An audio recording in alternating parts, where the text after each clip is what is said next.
بشيرا ونذيرا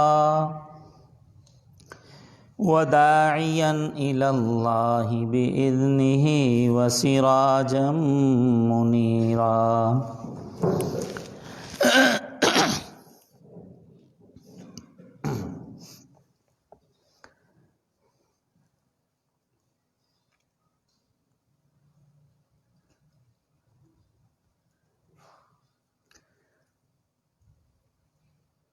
وعن ابی ہریرہ رضی اللہ تعالی عنہ وعنہم قال ان رجلا قال یا رسول اللہ انی اريد ان اسافر فاوصنی قال علیک بتقوی اللہ والتکبیر علی کل شرف فلما ولى الرجل قال اللهم اطوِ له البعد وهون عليه السفر. رواہ الترمذی. حضرت سیدنا ابو ہریرہ رضی اللہ تعالی عنہ سے روایت ہے، فرماتے ہیں ایک آدمی نے عرض کیا یا رسول اللہ، میں سفر کا ارادہ کرتا ہوں، چاہتا ہوں کہ سفر کروں، تو مجھے کوئی نصیحت کر دیجئے، کوئی وصیت فرما دیجئے.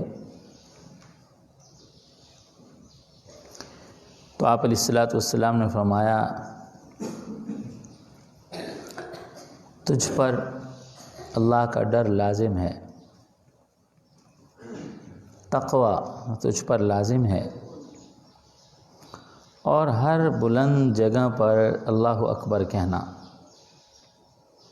اور جب آدمی لوٹا تو نبی علیہ الصلوۃ والسلام فرما رہے تھے اللہ ان کے لیے دوری کو لپیٹ دو اور ان پر سفر آسان کر دو.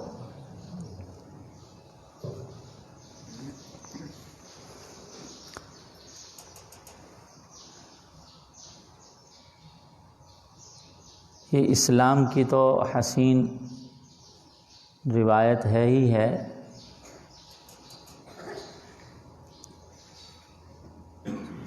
یوں خاندانوں، قوموں، قبیلوں میں بھی یہ روایت رائج تھی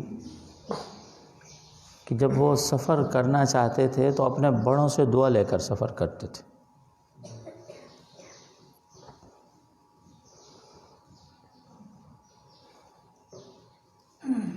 بڑوں کی دعا کے ساتھ سفر شروع کرتے تھے. اور ظاہر بات ہے جب حضور سرور کائنات صلی اللہ علیہ وسلم جیسی پر انوار مبارک شخصیت جب موجود ہوں تو صحابہ کرام جو آپ کے نفس نفس پہ قربان تھے وہ کس قدر اہتمام کے ساتھ حضور سرور کائنات صلی اللہ علیہ وسلم کی مبارک خدمت میں حاضر ہوتے ہوں گے اور سفر کے لیے دعا کی درخواست کرتے ہوں گے.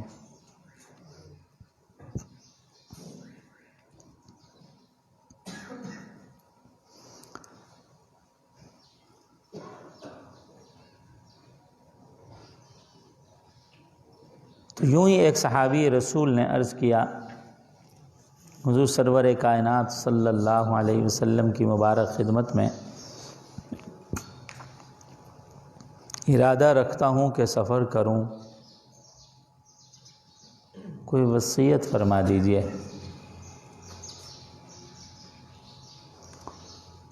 وصیت اور نصیحت میں فرق ہوتا ہے.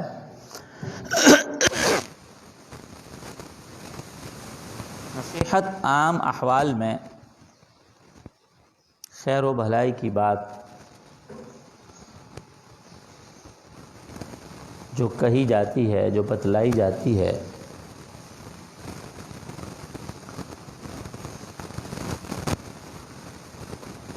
اس کو نصیحت کہتے ہیں.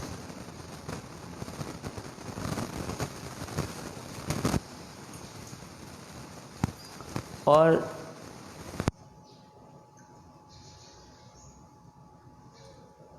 کوئی شخص اپنی رخصتی کے وقت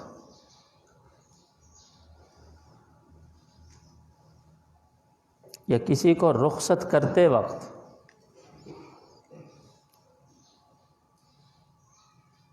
ان کے بقیہ اوقات کو خوب اور خوبصورت اور اچھا اور بہترین بنانے کے لیے جو اچھی ہدایات دیتا ہے بندہ،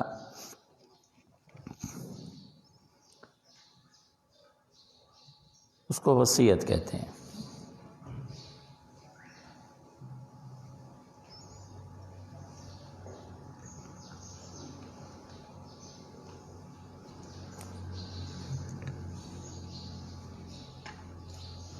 اور وصیت ایک وصیت شرعیہ بھی ہے۔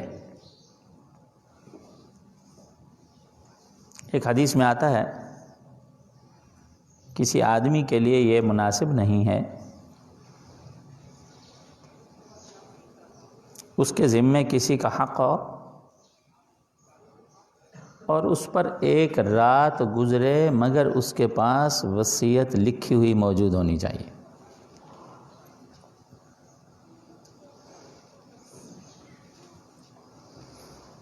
وصیت کو لکھ کر رکھنا اپنے بعد کے لیے یہ ایک مسنون عمل بھی ہے۔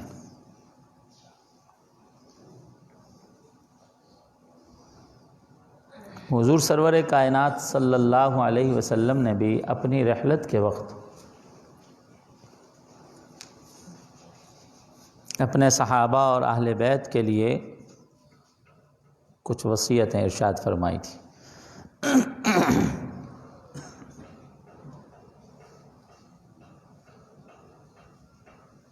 کہ یہود و نصارہ کو یہ جزیرۃ العرب سے نکال دینا،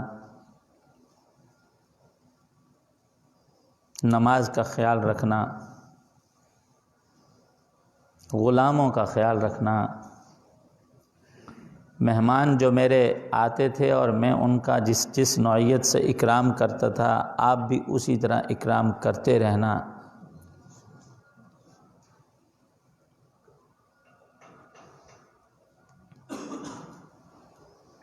یہ عمومی آپ علیہ الصلوۃ والسلام نے وصایا فرمائی ہے۔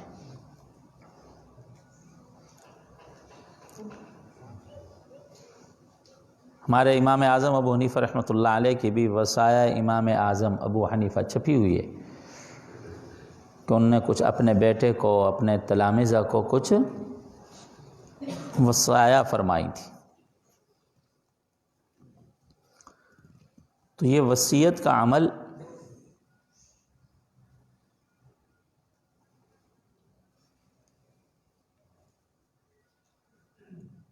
شریعت میں پسندیدہ ہے،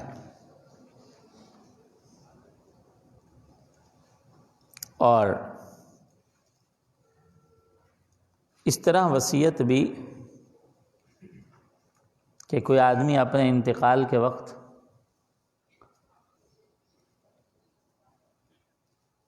امور خیر کے لیے وصایا کرتا ہے،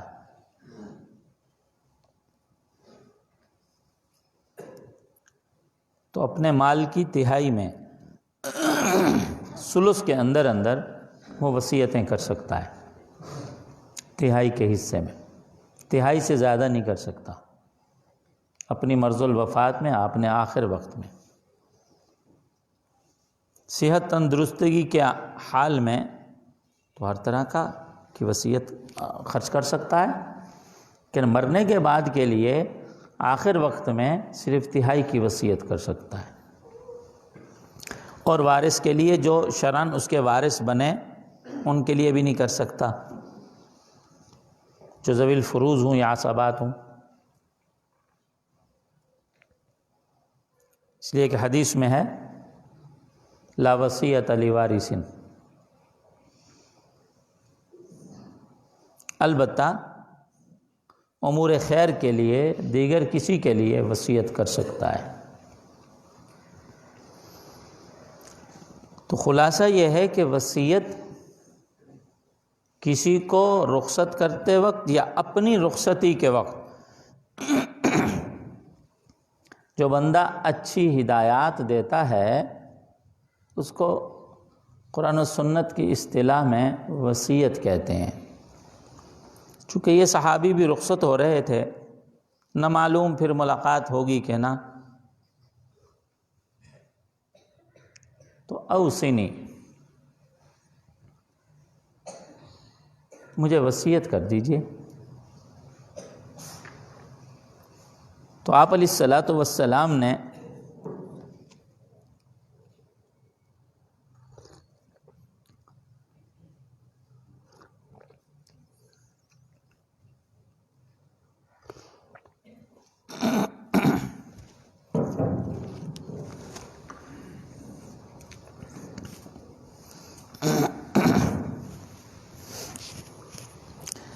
بہت جامع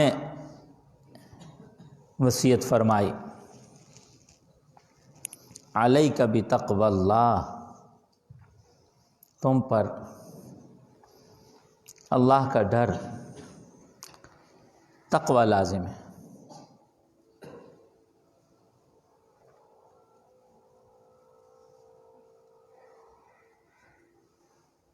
ایک روایت میں آپ نے ایک صحابی کو کہا تھا اتق اللہ حیث کنت، جہاں بھی ہو تم بس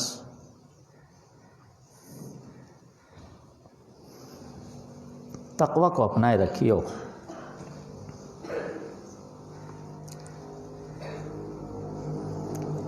سچ تو یہ ہے کہ یہ تقوی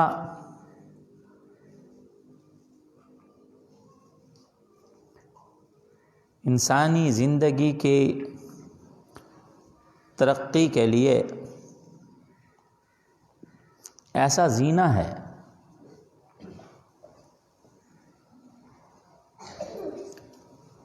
کہ تقوی والا زندگی کے کسی موڑ پر ناکام و نامراد نہیں ہوتا، خاسر اور برباد نہیں ہوتا۔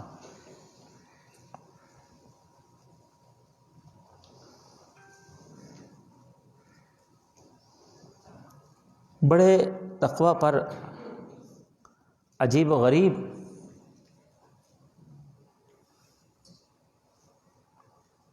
انعامات کا وعدہ ہے۔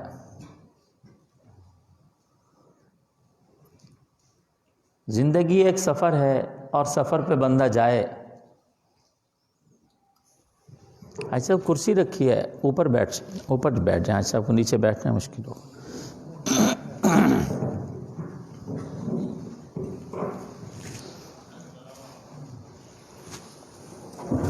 یہاں 2-3 کرسیاں رکھ لینا تو آپ لوگ آئیں گے کچھ بات۔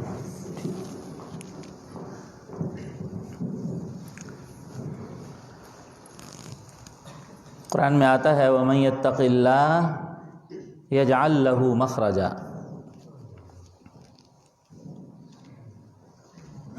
جس نے تقوی اختیار کر لیا، سچ مچ واقعی طور پر اللہ سے ڈر گیا، یجعل لہ مخرجا، اللہ اس کے لیے راہیں نکال دیتے ہیں۔ اس کی زندگی کبھی بند گلی میں جا کر پھنستی اور رکتی نہیں۔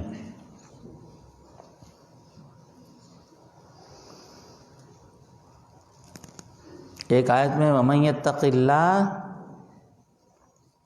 يَجْعَل لَّهُ مَخْرَجًا وَيَرْزُقْهُ مِنْ حَيْثُ لَا يَحْتَسِبُ، اسی کا اگلا حصہ، جس نے تقوی کو اپنا لیا اللہ اس کو ایسی جگہ سے رزق دیں گے جہاں سے اس کو وہم و گمان ہی نہیں ہوگا۔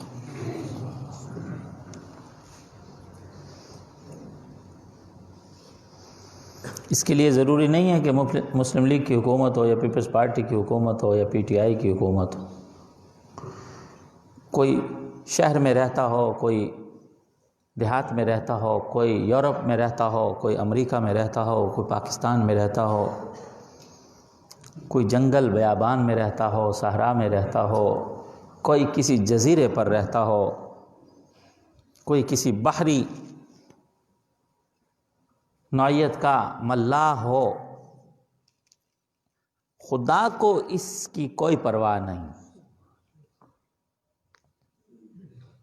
پہاڑوں کی چوٹیوں پر، زمین کی تہوں میں، غاروں میں، بر میں، بحر میں، شہر میں، دیہات میں، چھوٹا بڑا، کالا گورا،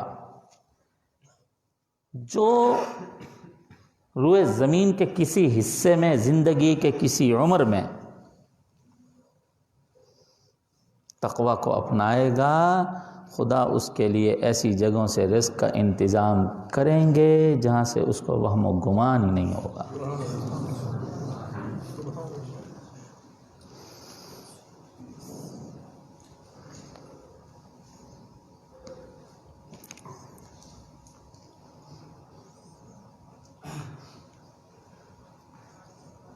ایسی عظیم چیز ہے۔ صاحب تقوی ناکام نہیں ہے، نامراد نہیں ہے، وہ حالات آئیں گے، خدا نکالیں گے۔ ایک آیت میں تقوی کا انعام لکھا، وَمَن يَتَّقِ اللَّهَ يُكَفِّرْهُ عَنْهُ سَيِّئَاتِهِ وَيُعْظِمْ لَهُ أَجْرًا۔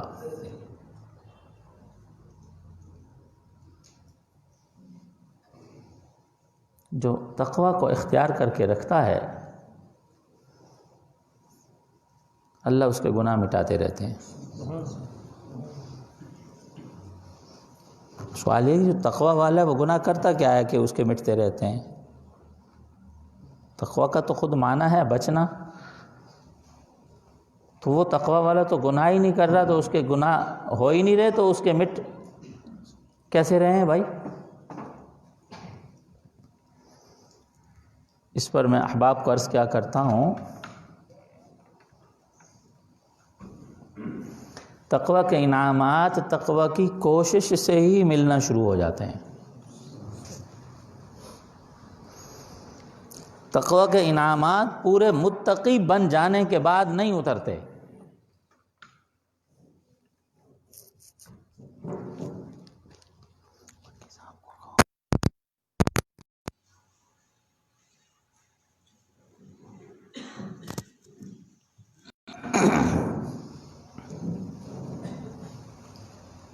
تقوی والے کا یہ مطلب بھی نہیں ہے کہ وہ اس سے گناہ نہیں ہوتا، کوئی معصوم ہو جاتا ہے، ارے نہیں، وہ بندہ ہے۔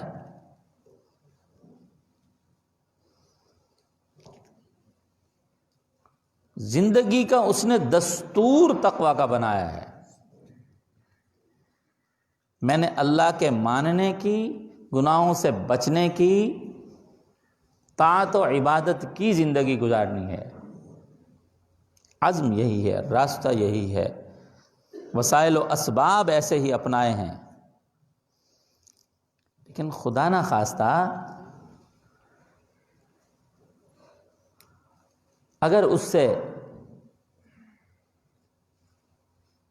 کہیں پھسلن ہو جاتی ہے، غلطی ہو جاتی ہے، کوتاہی ہو جاتی ہے، اللہ اس کو معاف کر دیتے۔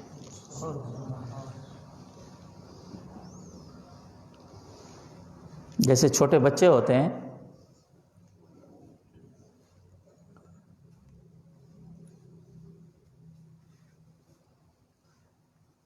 اب وہ بھی والدین کو تکلیفیں دیتے رہتے ہیں، لڑتے ہیں، مارتے ہیں، منہ پہ تھپڑ بھی مار لیتے ہیں، لیکن والدین کبھی بھی محسوس نہیں کرتے، الٹا ان کو پیار مل رہا ہوتا ہے ان کی حرکتوں اور شرارتوں پر۔ وہ ماں کو مارے جا رہا ہے، وہ ماں کپڑے پہنائے جا رہی ہے اور الٹا پیار دیے جا رہی ہے۔ بھائی یوں کو بڑا بچہ کر کے دکھائے، چمچ سے پٹائی نہ ہو جائے تو۔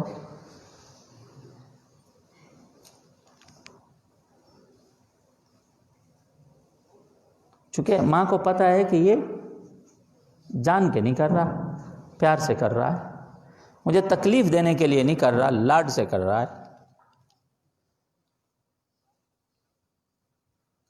بس اس وقت اس کا موڈ یہ ہو گیا ہے، اور بچہ بھی اس وقت کچھ تکلیف دینے کی غرض سے، بے ادبی اور گستاخی کے ارادے سے ایسا نہیں کر رہا ہوتا.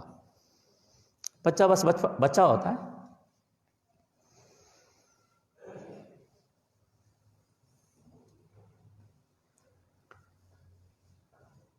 تو انسان جو تقوی کی راہ اپنانے کا صرف عزم ہی کر لیتا ہے، اپنی سی کوشش ایک بندگی والی شروع کر لیتا ہے،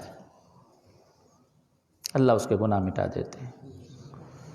گناہ ہی نہیں مٹاتے، اس کے اجر کو بھی بڑھاتے رہتے ہیں. بڑے عجیب و غریب انعامات ہیں. ایک آیت میں ہے ان تتقوا اللہ یجعل لکم فرقانا، اگر تم متقی بن گئے، تم نے سچ میں تقوی کو اپنا لیا،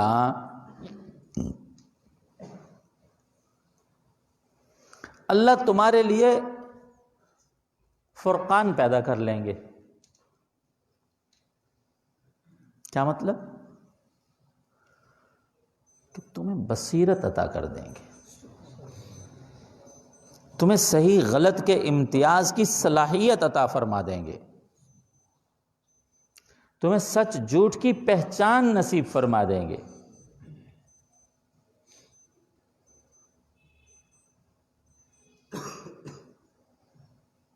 جان کر اور ارادے سے صرف بندہ گناہ چھوڑنے کا عزم کر دے. گناہ سے بچنے اور گناہ کے چھوڑنے اور اس کی کوشش میں لگے رہنے کا نام ہی تقوی ہے. ایک آیت میں انعام ہے وَلَوْ أَنَّ أَهْلَ الْقُرَىٰ آمَنُوا وَاتَّقَوْا لَفَتَحْنَا عَلَيْهِمْ بَرَكَاتٍ مِّنَ السَّمَاءِ وَالْأَرْضِ. اگر کوئی بستی والے ایمان لے آئیں اور تقوی کو اپنا لیں، تقوی کی زندگی اختیار کر لیں،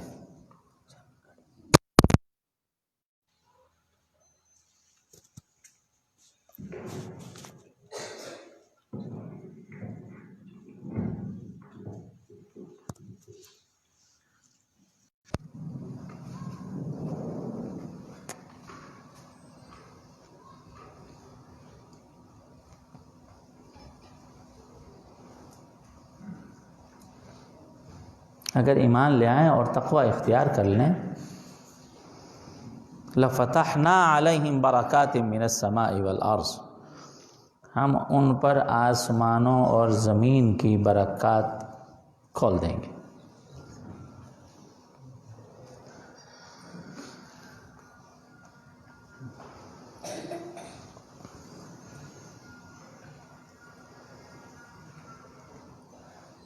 اور میں عرض کیا کرتا ہوں، ایک دفعہ دروازے کھل جائیں تو پھر بند نہیں ہوتے. اس کی بہترین مثال مکہ مکرمہ اور مدینہ منورہ کی میں ساتھیوں کو دیا کرتا ہوں. یہ دو بستیوں والے ہیں، یہ دو شہروں والے ہیں جنہوں نے سچ مجھ سے تقوی کو اپنایا، تقوی کی زندگی اختیار کی.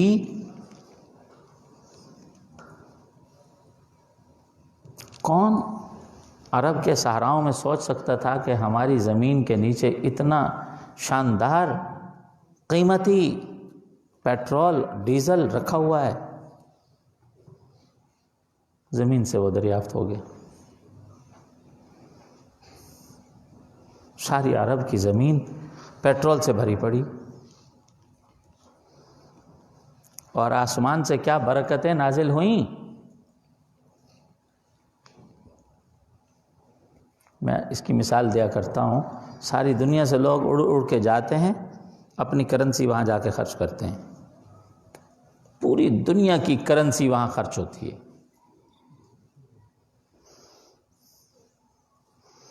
زمین اور آسمان سے برکات کے دروازے کھل جائیں، بند نہیں ہوتے. کسی گھر پہ کھل جائیں، کسی فرد پہ کھل جائیں، پھر اس کی نسلوں کے لیے کھلے رہتے ہیں. اس لیے لکھا ہے کہ اہل تقوی کی اولادوں کو کبھی فاقے نہیں پڑتے. اللہ بچائے بھلے وہ بدکار ہو جائیں، گناہگار ہو جائیں. خدا ذی اقدار ذات ہیں، ان کو بڑا لحاظ ہوتا ہے، وہ لجپال ذات ہے. انہی کے اولاد ہے نا، دیتے رہو.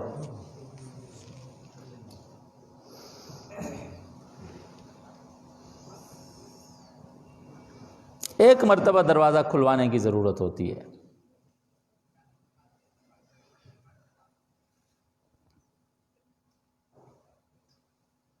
کتنی شاندار وصیت فرمائی، علیک بتقوی اللہ۔ وہ اہل یمن آتے تھے تو ہر کوئی حج کرنے آتا تو وہ اپنے زاد راہ لے کے آتے، اخراجات لے کے آتے۔ وہ کہتے ہمارا اللہ پر بھروسہ ہے، بھائی ہم اللہ کے بھروسے پر جا رہے ہیں، نحن المتوکلون علی اللہ الاکبر۔ اور جب آتے یہاں بھوک لگتی ان کو، پھر لوگوں سے مانگتے تھے۔ قرآن نے ان کو حکم دیا وَتَزَوَّدُوا فَإِنَّ خَيْرَ الزَّادِ التَّقْوَى، زاد راہ لایا کرو، اور بہترین زاد جو ہے، بہترین اخراجات، بہترین ساز و سامان وہ تقوی۔ فَاتَّقُونِ يَا أُولِي الْأَلْبَابِ، بس مجھ سے ڈر جاؤ عقل مندو۔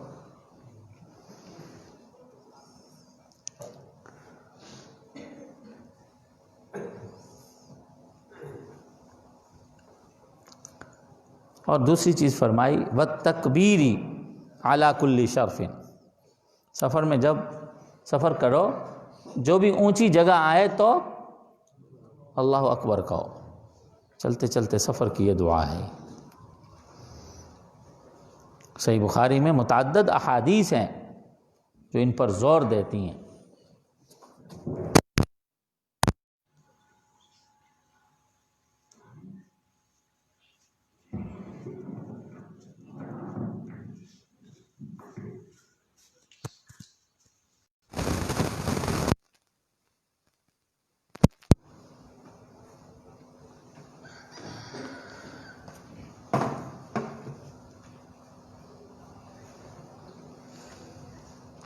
یہ مستقل وظیفہ ہے سفر کے دوران۔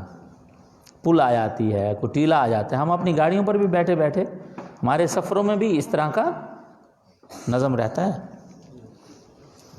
اور جہاز پر جب بیٹھو تو اس وقت تو اللہ اکبر ہی کہتے رہو، مسلسل ہی بلندی پر چل رہا ہوتا ہے۔ اور پہاڑی علاقوں کا سفر ہو تو ایسا پڑھنے کا بہت اچھا موقع ملتا ہے۔ اور جب وہ صحابی لوٹنے لگے تو آپ نے پھر ان کو اور دعا بھی دی، اللہ ان کے لیے دوری کو لپیٹ دو، اللہم اطوی لہ البعد، اللہ ان کے لیے دوری کو لپیٹ دو۔ یہ طی الارض کی دعا ہے، یہ طی الارض کا ایک عمل ہوتا ہے۔ کئی اللہ والوں اور کئی مجذوبوں اور کئی مشائخ کو یہ نصیب بھی ہوتا ہے۔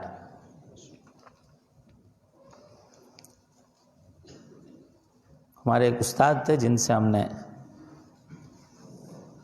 جامع ترمذی پڑھی تھی، وہ اس بزرگ کا واقعہ سناتے تھے اور کہتے ہماری ان سے ملاقات بھی ہوئی۔ کہا کراچی سے انہوں نے کوئی گجرانوالہ کا سفر یوں کیا تھا، ان کے کسی عزیز کا بتایا، ہمارے عزیز تھے، تو اس اللہ والے نے کہا آنکھ بند کرو اور میرے ہاتھ میں ہاتھ دو۔ کہتے آنکھ کھولی تو کراچی سے وہ گجرانوالہ پہنچے۔